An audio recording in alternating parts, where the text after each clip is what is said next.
Assalamualaikum warahmatullahi wabarakatuh. Saya Sonia Lovidi Rilatama, NPM 1006031919192 dari kelas Farmasi E Universitas Islam Bandung. Di sini saya akan menjelaskan yang pertama itu prinsip HLB, kedua tentang Gibbs absorption, yang ketiga tentang potensial zeta. Oke, kita lanjut. Pertama, saya akan sedikit menjelaskan tentang apa itu surfaktan. Surfaktan itu sendiri merupakan senyawa yang menurunkan tegangan permukaan antara dua cairan, antara gas dan cairan atau antara cairan dan zat padat. Surfaktan itu sendiri dapat bertindak seperti deterjen, bahan pembasah, pengemulsi, bahan pembulsa, dan pendispersi.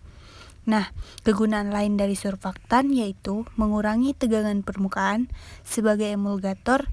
Lalu, surfaktan juga memiliki karakteristik yaitu memiliki sifat amfifil di mana ada senyawa hidrofil dan hidrofobik. Dengan kata lain, surfaktan memiliki gugus polar dan nonpolar. Yang polar itu hidrofil dan nonpolar adalah hidrofobik. Nah, untuk poin yang pertama itu kita membahas tentang prinsip dari HLB.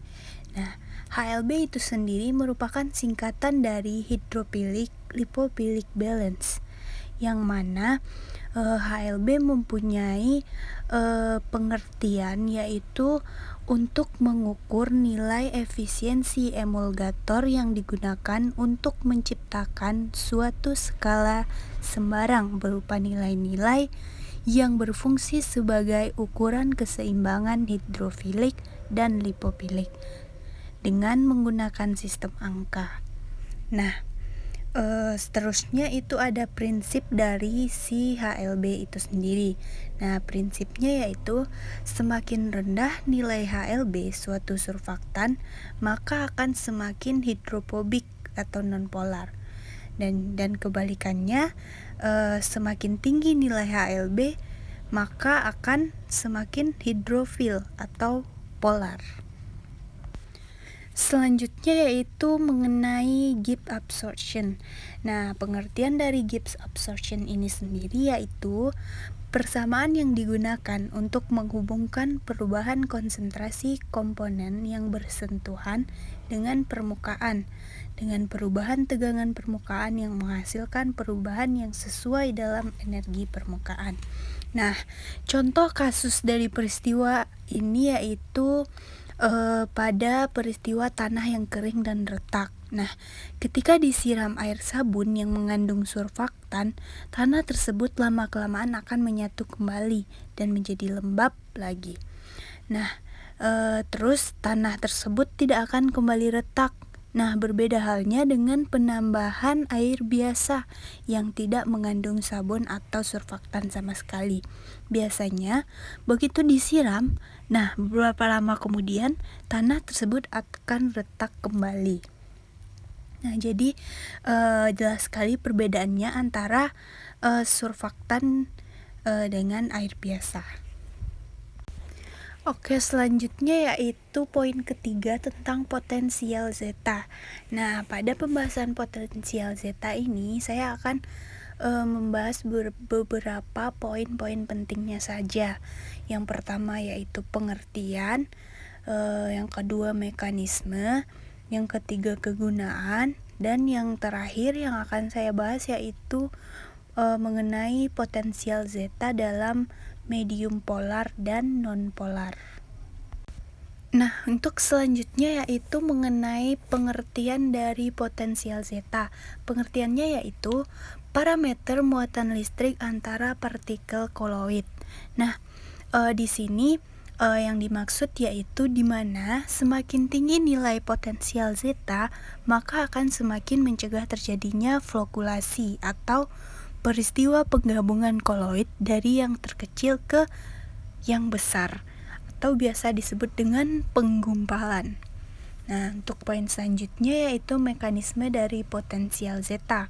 Stabilitas dispersi koloid bergantung pada potensial zeta, menunjukkan tingkatan nilai menolak antara partikel yang bermuatan dengan yang saling berdekatan. Nah, maksudnya di sini yaitu di mana koloid dengan nilai potensial zeta tinggi adalah elektrik stabil, sedangkan nilai potensial zeta rendah cenderung akan mengalami flokulasi atau penggumpalan. Nah, selanjutnya yaitu mengenai kegunaan dari potensial zeta. Nah, sebagaimana yang terlihat yaitu mengetahui kestabilan suatu larutan atau suspensi nilai potensial yang tinggi, mengetahui muatan permukaan, dan memprediksi morfologi permukaan suatu partikel. Untuk slide selanjutnya yaitu mengenai potensial zeta dalam medium polar dan nonpolar. Baik, pertama yaitu pada medium polar. Ikatan koloid dan air sangat kuat. Koloid-koloid bermuatan tak sejenis saling tarik-menarik melebihi gaya tolak-menolak sehingga terjadi flokulasi atau penggumpalan. Nah, terjadinya flokulasi ini menunjukkan potensial zeta yang rendah. Lanjut, yang kedua yaitu medium nonpolar. Nah, terjadi kestabilan koloid dikarenakan adanya fenomena hidrasi, yaitu peristiwa tertariknya muatan positif atau air pada muatan negatif koloid sehingga terbentuknya lapisan pelindung. Nah, lapisan pelindung itu yaitu berguna untuk mencegah terjadinya flokulasi atau penggumpalan. Nah, lapisan pelindung yang dimaksud adalah lapisan pelindung air.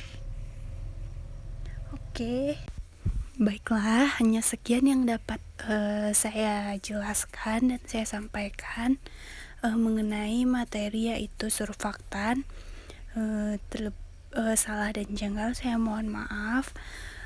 Saya sudahi dengan Assalamualaikum warahmatullahi wabarakatuh. Terima kasih.